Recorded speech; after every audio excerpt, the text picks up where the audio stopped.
ঠাকুরগাঁওয়ের হরিপুরে নবম পে স্কেলের গেজেট প্রকাশ সহ ৭ দফা দাবি বাস্তবায়নের লক্ষ্যে সরকারি কর্মচারীরা উপজেলা পরিষদ চত্বরে অবস্থান ও বিক্ষোভ কর্মসূচি পালন করেছেন। মঙ্গলবার সকাল ১০টা থেকে ১১টা পর্যন্ত কেন্দ্রীয় কর্মসূচির অংশ হিসেবে আয়োজিত এই কর্মসূচিতে উপজেলার বিভিন্ন দপ্তরের কর্মচারীরা অংশ নেন। বিক্ষোভে অংশগ্রহণকারীরা বলেন, দ্রব্যমূল্যের ঊর্ধ্বগতির কারণে বর্তমান বেতন কাঠামোতে জীবনযাপন কঠিন হয়ে পড়েছে। তাই দ্রুত পে কমিশনের সুপারিশ অনুযায়ী নবম পে স্কেলের গেজেট প্রকাশের দাবি জানান তারা। কর্মসূচিতে রুহুল আমিনের সভাপতিত্বে বক্তব্য রাখেন মোহাম্মদ শহীদুল ইসলাম, আজিম উদ্দিন, আব্দুল হাকিম, শহীদুল ইসলাম সহ অন্যান্যরা। বক্তারা বলেন, দাবি বাস্তবায়ন না হলে ভবিষ্যতে আরো কঠোর কর্মসূচি দেওয়া হবে। দাবিতে আমাদের উপজেলা পরিষদের সামনে আমরা জড়ো হয়েছি। এখানে উপজেলা পরিষদ তথা উপজেলার সমস্ত কর্মকর্তা এবং কর্মচারী এখানে উপস্থিত আছেন। আমাদের যে পে স্কেলের যে দাবি, এটা আমাদের কোনো ব্যক্তিগত দাবি না। এটা হচ্ছে এই দাবির হচ্ছে এই যুগের এই সময়ের এটা একটা উপযুক্ত দাবি, কারণ এটা আমাদের শুধু দাবি না, এটা আমাদের অধিকার। এখানে যে সমস্ত কর্মকর্তা কর্মচারীরা এখানে চাকরি করেন তাদের সমস্ত তাদের আয় যে ব্যয় বাড়ছে, ব্যয় তেমন বাড়ছে। এখানে কমিশন গঠন হওয়ার পর থেকে প্রত্যেকটি দ্রব্যমূল্যের দাম হু হু করে বেড়েছে।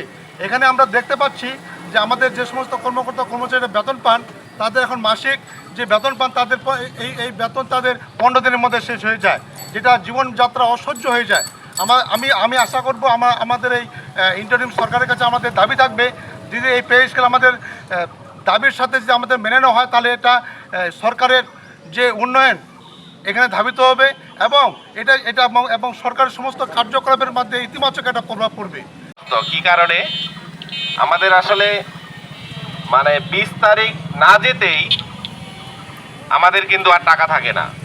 আমাদের বিভিন্ন দোকানে আমার মনে হয় প্রত্যেক জনেরই এখানে দেনা রয়ে গেছে, কখন বেতন পাবো। যে সামান্য বেতনটুকু পাই, এটুকু দিয়ে আসলে 15 দিনও চলা মুশকিল।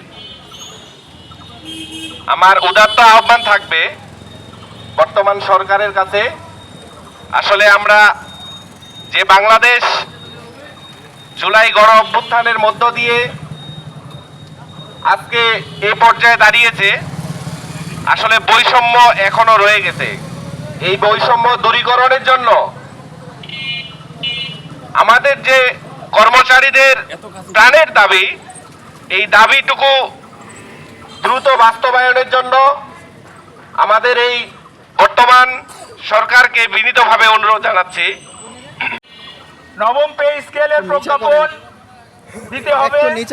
এই দাবি আদায়ের জন্য উপস্থিত সকল সহকর্মীবৃন্দ, কর্মকর্তা কর্মচারীবৃন্দকে আন্তরিক অভিনন্দন জানাচ্ছি।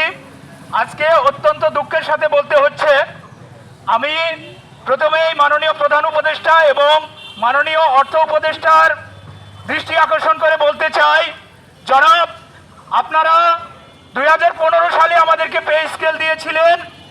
2015 সালে যে পে স্কেল দিয়েছিলেন, আপনারা সরকারি কর্মকর্তা কর্মচারীদের বেতন ভাতা দেন, তাদের ন্যূনতম পরিচালনার সুবিধার্থে।